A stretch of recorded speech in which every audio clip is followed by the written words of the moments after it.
Sa wikang Kinaraya, ang ibig sabihin ng maaram ay maalam.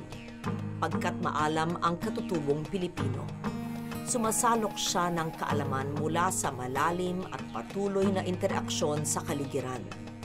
Ang katutubong kaalamang ito'y dumadaloy sa mga tradisyong pansining at pangkultura na matatagpuan sa iba't ibang panig ng kapuluan.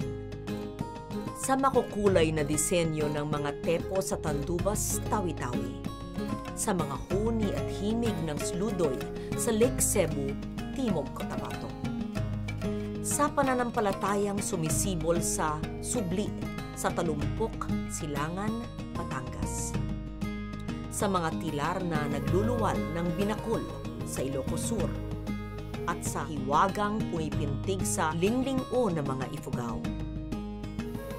Bago pa man tayo nasakop ng mga Kastila, naipunla na ang mga tradisyong ito sa mga katutubong pamayanan.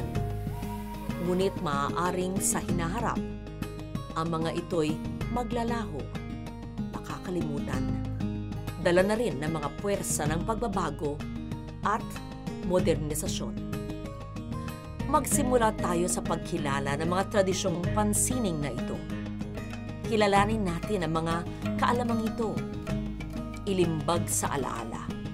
Itanghal. Dahil mula sa mga ito, unang nagkaroon ng hugis ang bansang patuloy nating nililikha at pinapanday. Maaram.